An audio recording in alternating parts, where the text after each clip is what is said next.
The newsrooms around the world have not been quiet over the last few weeks.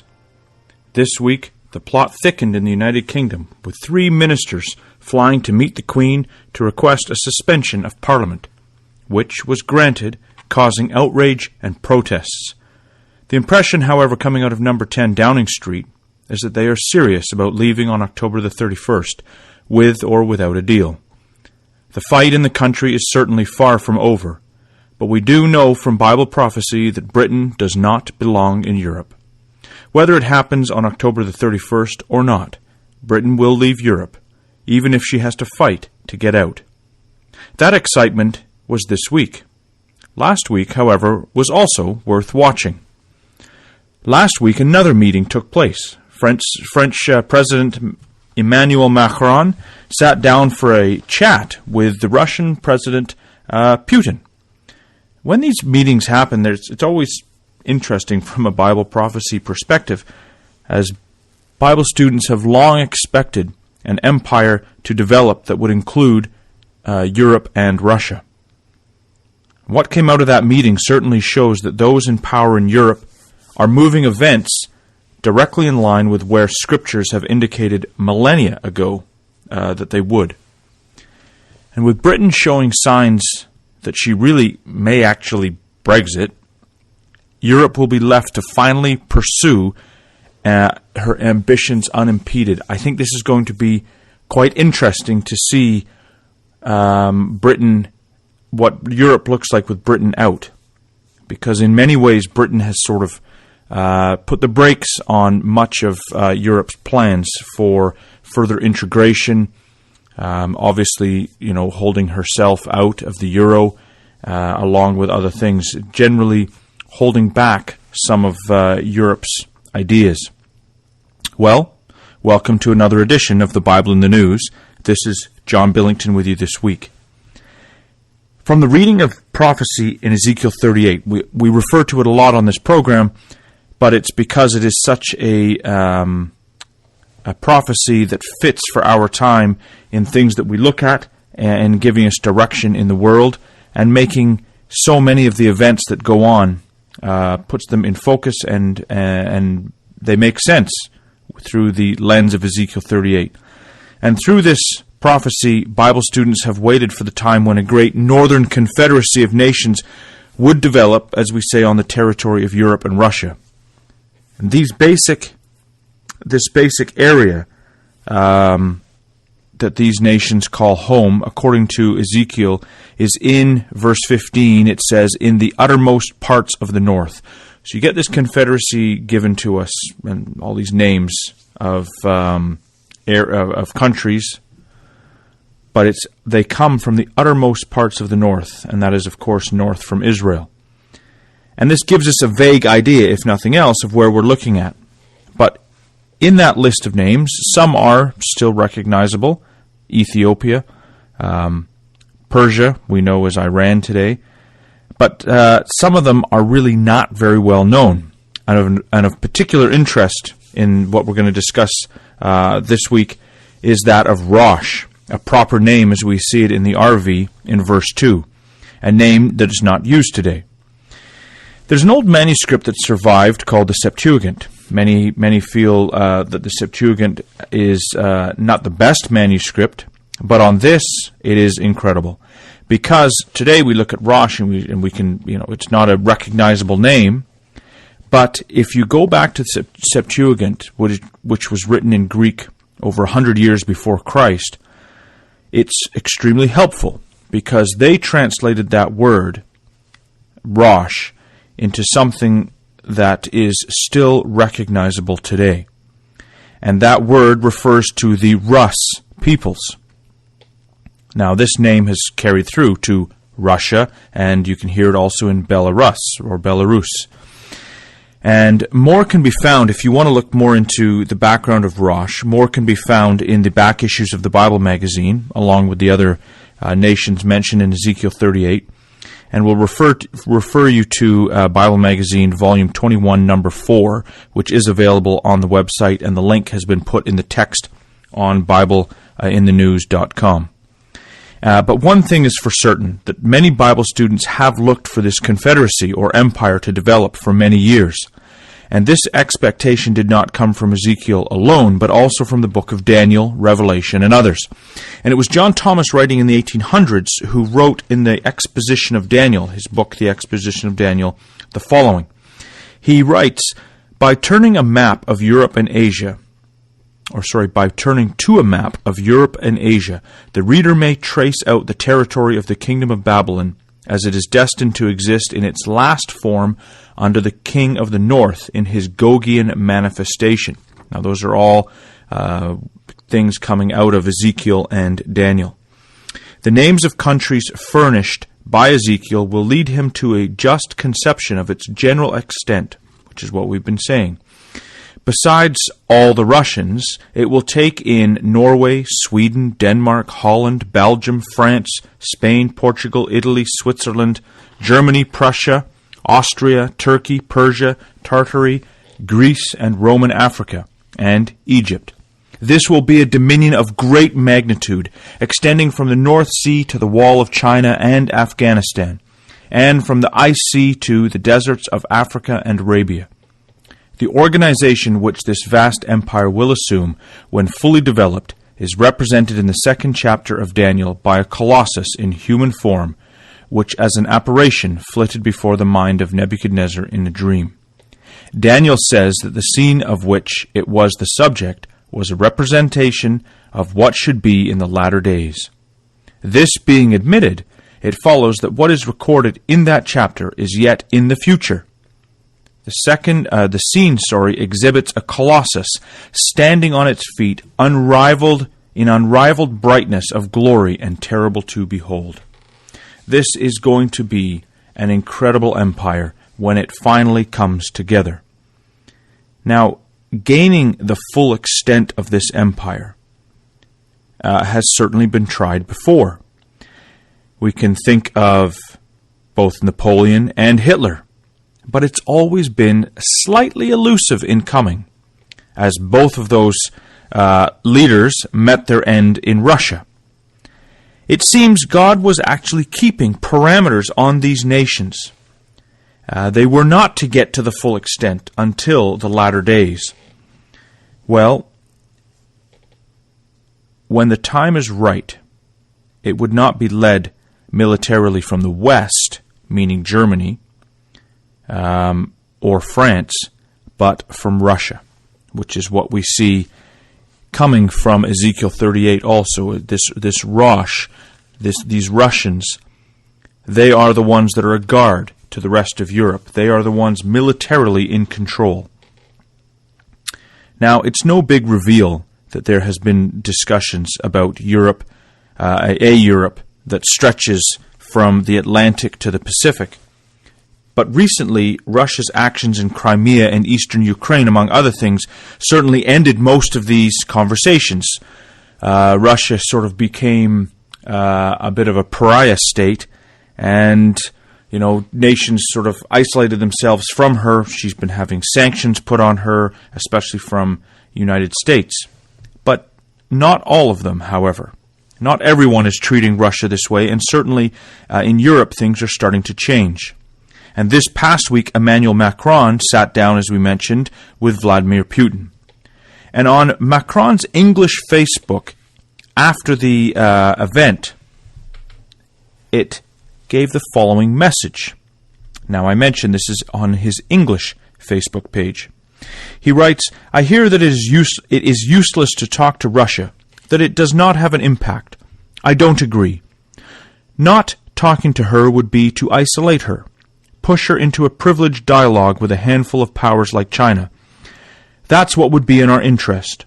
We are two permanent members of the Security Council. We need to talk to each other and find points of agreement, convergence. Well, interesting. He's saying we need to talk to Russia. We don't want to push her away. It's going to push her into the hands of China. And rather, they'd prefer that she was closer with Europe. Interesting. Now, even more interesting was, and direct, actually, is the message that was posted on Macron's Russian Facebook page. or it's the same Facebook page but in Russian, but regardless, the message changes. And I didn't find this out right away. I saw this quoted in an article, and I went to find what was written in Russian and couldn't find it. I was looking through the English page. I couldn't find it. And I was at the right time in the timeline, not there. Well, then I switched it to Russian, and Google comes up and says, do you want to translate this page? I said, yes, translate. And this is what we got. A different message. Same picture, new message. Russia is a very deeply European country, it read. We believe in Europe stretching from Lisbon to Vladivostok. Progress is evident on many political or economic issues, for we are making efforts to develop Franco-Russian relations. I am convinced that in the course of this multilateral restructuring, we must develop an architecture of security and trust between the European Union and Russia.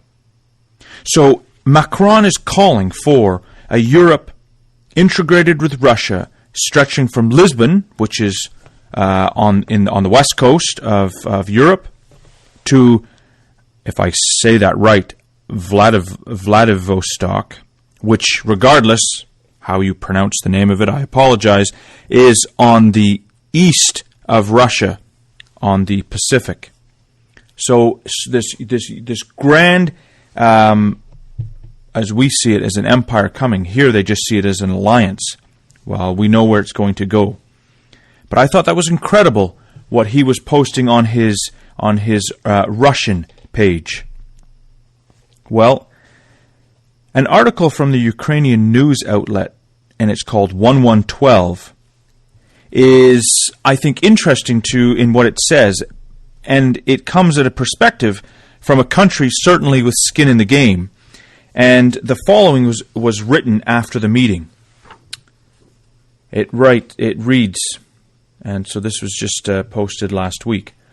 Macron called Russia a great European power and called a meeting with Putin a historical moment in international relations. He spoke about the need to build a security architecture to create Europe from Lisbon to Vladivostok, and even stated that the cooperation of liberal democracies with another system could give positive results. Macron accepted Putin's invitation to attend the Victory Parade in Moscow on May the 9th, 2020, where leaders of foreign countries who attach particular importance to relations with Russia gather most often.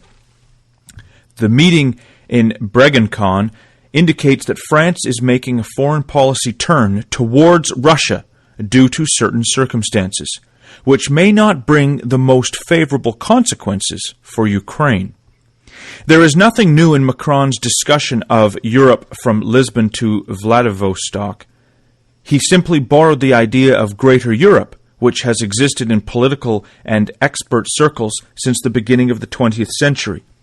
British geopolitics Helford John Mackinder and his German counterpart Karl Hochhofer believed that the reapproachment of continental Europe and Russia could lead to the emergence of a powerful center of power that could successfully compete with the United States and Britain and prevail over these maritime powers. And that is incredible. They want a Europe that could go, join in with Russia, a reapproachment between these two nations, so that they could prevail against these maritime powers of United States and Britain. And it carries on and says, this idea came to, it says to taste. It's potentially someone that has English as a slightly second language. This idea came to taste to the ex-president of France, Charles de Gaulle, who was going to build Europe from the Atlantic to the Urals, together with Germany, the Soviet, and the countries of the social camp. So it's clear to the Ukrainians France wants to move away from the maritime powers, United States and Britain, and is now willing to give Russia another try. And as I say, this sentence is incredible to read in a news article. It will be France and Russia against the maritime powers, and that's what we find in Ezekiel 38. Language almost pulled directly out of that prophecy. Now, for more information on those maritime powers, specifically the language in the prophecy, the traders of Tarshish with all the young lions thereof, I'm going to send you to two previous Bible magazines on this subject, volume number 20, number 3, and volume 26, number 4. And again, I've put links in the Bible in the News text on BibleInTheNews.com. And it was also seen in that article, as we read, that it may not bring the most favorable consequences for Ukraine. That, friends, is an understatement.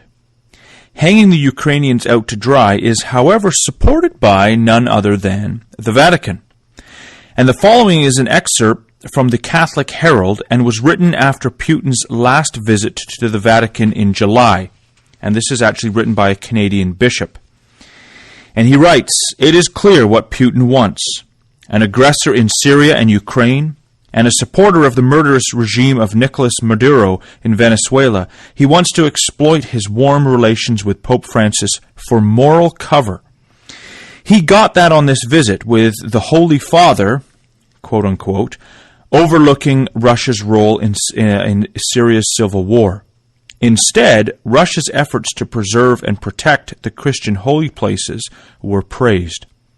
The next day, when the Holy Father, quote-unquote, greeted the leadership of the Ukrainian Greek Catholic Church, it was clear that Russia's annexation of Crimea and invasion of eastern Ukraine was not on the table.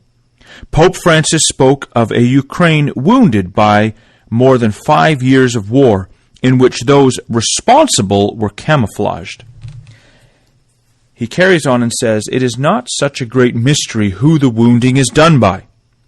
The Ukrainian bishops to whom the Holy Father was speaking have made it abundantly clear that Russia is the aggressor. Putin, though, got what he wanted. The Holy Father, quote-unquote, sees ambiguous camouflage where Ukrainian Catholics see Russian colors, bright and bloody. Yet despite what Ukrainian Catholics think, Pope Francis has made it clear that Rome will not be making any fuss over Russian military action." I'll read that again. Pope Francis has made it clear that Rome will not be making any fuss over Russian military action. This is written by a Canadian bishop on the Catholic Herald. This is not written by somebody that is opposed to the Roman system. This is quite the opposite. Well, if we're honest, and we think back, the Vatican never made much of a fuss over German military action in the Second World War either. Since the loss of the Holy Roman Empire and the Papal States, the Vatican has always desired to build a European empire once again. So, today, this European project is known to be Roman Catholic in many ways, and prophetically, Britain just does not belong. And I came across this article written by Tim King on Politico, and it's politico.eu from back in 2005, and he writes the following. He writes, "What is now the EU was the creation of Roman Catholics, Robert Schumann, Konrad Adenauer, Jean Monnet, Alcide de Gasperi, and Walter Hallstein. Roman Catholicism was in at the birth of the EU. Britain was not." He then carries on further down in the article. He says, "The Vatican's influence on European politics may now be weaker, but still the imprint is there. There are many mainstream newspapers in the likes of Spain and Belgium that are still distinctively Catholic. All of this matters to Britain and its relations with the EU. The UK talks a different language. It does not share the same assumptions. The UK, for instance, does not suffer the same agonies as some EU states over admitting Turkey to the EU, because it has never accepted the EU as a Catholic construct. It may have signed up to the Treaty of Rome, but it did not sign up to Rome. Now that's quite amazing. It's, this writer, Tim King, is drawing a direct distinction between a Roman Catholic Europe that was Roman Catholic from its beginning to Britain that is quite the opposite. And these distinctions are certainly in line with Bible prophecy and are real. And with the coming exit of Britain from Europe, as we said at the beginning, Europe will be free to pursue her agenda of building with Russia an unrivaled empire, unimpeded by that forever troublesome maritime power in the Northwest. This final empire that Bible students have waited for is finally getting some wind in its sails. Things, however, will get ugly when this empire rises to challenge the power of the U.S., Britain, and their allies. Incredible, incredible things to see coming, but it will be quite frightening in many ways.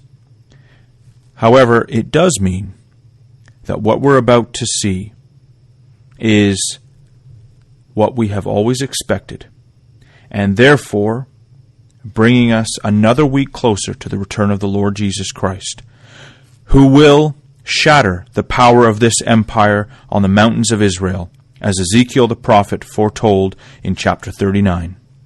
Well, we have watched Boris Johnson prorogue Parliament. We have watched Macron sit down with Putin and discuss the coming together of Europe and Russia. And we have discussed it this week on Bible in the News. We are so privileged to see these things and to witness these things in our time. And yet, it comes with a certain responsibility, I think, because when you see these things, our Heavenly Father is expecting us to prepare ourselves for His Son's coming. And so, we ask you to come back next week as we look at more incredible events in the world unfold according to God's plan at www.bibleinthenews.com. Take care.